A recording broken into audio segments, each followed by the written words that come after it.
Bonjour à tous, aujourd'hui on va parler de l'histoire de l'hymne espagnol, dont on dit qu'il est d'origine arabe, une affirmation qu'on va creuser et surtout relativiser.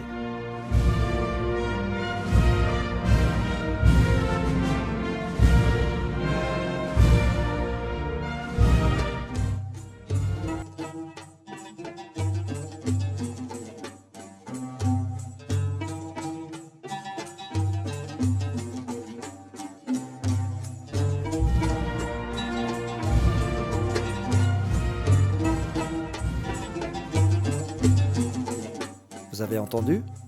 La ressemblance entre ces deux morceaux est frappante.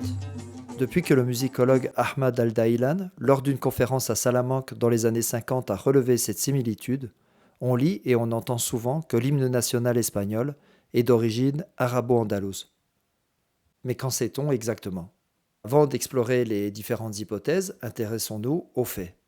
Premièrement, on sait que l'air de l'hymne espagnol trouve son origine dans une marche militaire jouée au tambour et au pipeau. C'est un air martial, appelé la Marcha de Granaderos, la marche des grenadiers, connue depuis 1761.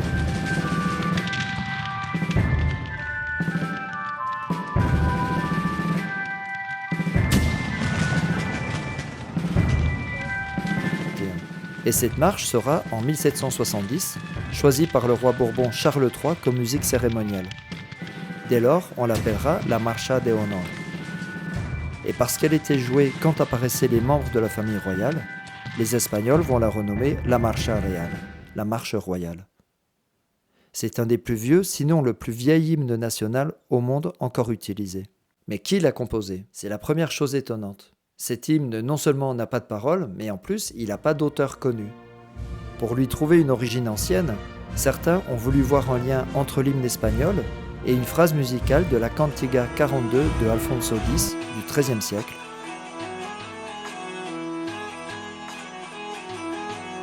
Mais vous voyez, rien de très convaincant.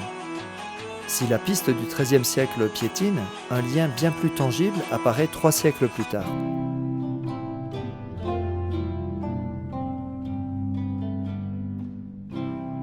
On entend en effet une parenté nette avec une des phrases musicales de la Pavana Real, une musique transcrite par Enriquez de Valderrabano, un compositeur espagnol du XVIe siècle.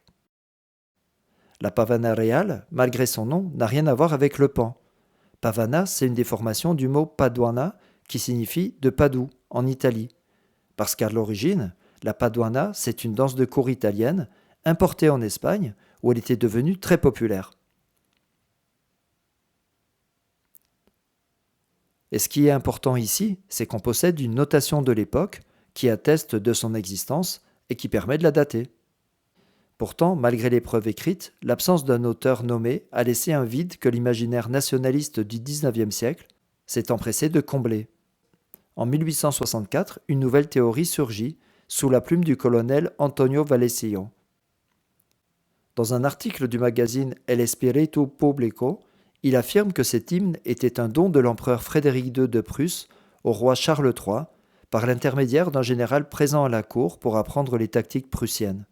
Cette fausse légende va être tellement courante qu'elle sera intégrée dans la Enciclopedia Espasa, la grande encyclopédie espagnole du XXe siècle. Mais on ne trouve aucune trace de cette histoire, ni dans les archives allemandes, ni dans les archives espagnoles du XVIIIe siècle. Une fois cette légende prussienne écartée, le mystère était resté intact. Intact jusqu'à ce que le débat bascule sur un tout autre terrain au XXIe siècle. C'est le retour en force de l'hypothèse arabo-andalouse.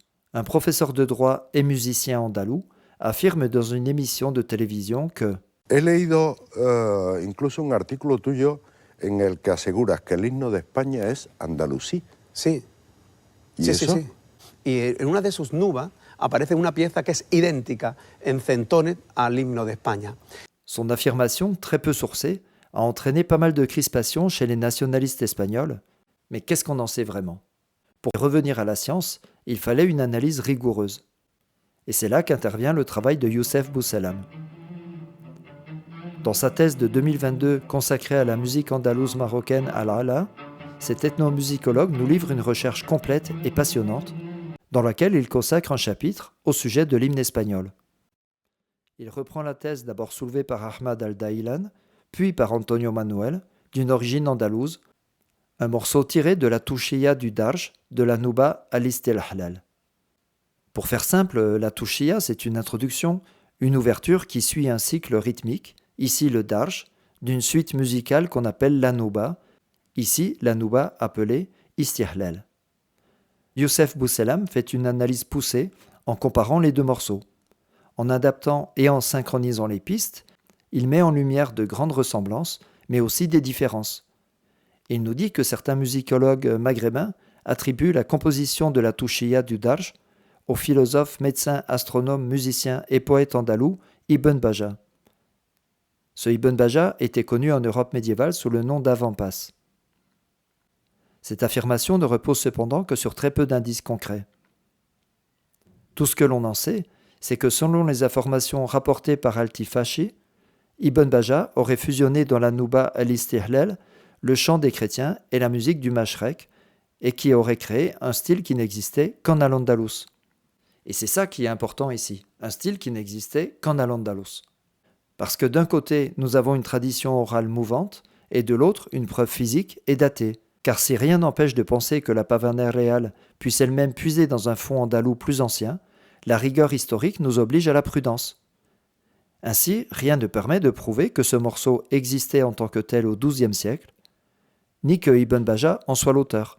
Il faut en fait attendre 1780 pour avoir une attestation de cette musique andalouse dans un texte, le Kunas al-Haik, dans lequel on trouve cette mélodie, écrite par le musicien fassi Hajj Alal al-Batla, 19 ans après l'attestation de la marche de Granaderos. Et ça nous incite à relativiser l'affirmation de Antonio Manuel, qui disait que l'hymne espagnol est une copie conforme de l'introduction instrumentale d'une nouba andalouse compilée au XIe siècle. Youssef Bousselam, lui, est plus circonstancié. Il écrit « Les conclusions et les hypothèses que l'on peut tirer doivent être formulées avec beaucoup de prudence, d'autant que plusieurs hypothèses sont possibles. Le fait que la version marocaine, très ornementée, peut donner l'impression que c'est la touchia qui s'est inspirée de la marche espagnole, qu'elle a été ainsi enrichie. La possibilité qu'une musique militaire espagnole dans les enclaves du nord du Maroc occupées par l'Espagne depuis plusieurs siècles ait influencé des musiciens marocains. Et encore la possibilité que la marche espagnole des Grenadiers soit une copie du touchia du Mizan al-Darj qui aurait pu être faite par un compositeur espagnol du XVIIIe siècle ou plus ancien. Et enfin, une hypothèse qui tenterait de montrer que l'origine commune de ces deux mélodies remonterait à une période plus ancienne, voire à une mélodie chrétienne, adoptée par des musulmans à l'époque médiévale, hypothèse que Youssef Bousselam qualifie lui-même de faible. Et il conclut que malgré des similitudes incontestables, l'identité entre les deux mélodies ne peut pas être affirmée de manière absolue et que la volonté de vouloir souligner les ressemblances plutôt que les divergences relève d'un a priori idéologique favorable à la proximité entre la culture marocaine et la culture espagnole. Et pour ça, Antonio Manuel va même jusqu'à tordre le nom de la Marcha de Granaderos pour la rapprocher de celui des habitants de Grenade, Los Granadinos. Et tout ça nous en dit plus sur nous-mêmes que sur la musique. Dans l'état actuel des choses, rien ne nous permet de savoir quelle version a influencé l'autre, ni même si elles se sont effectivement influencées.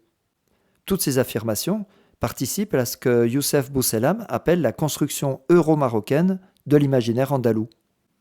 L'hymne espagnol, par son absence de paroles et son origine disputée, est un miroir parfait de l'identité espagnole, une tension constante entre l'héritage européen et l'héritage, souvent affectif, d'Al-Andalus. C'est frustrant, peut-être, mais c'est ça qui rend la recherche intéressante, de toujours laisser la porte ouverte à une nouvelle hypothèse. Voilà, merci d'avoir suivi cette vidéo. Comme d'habitude, commentez-la, partagez-la, likez et abonnez-vous à ma chaîne et on se retrouve bientôt pour un autre sujet. Hasta luego.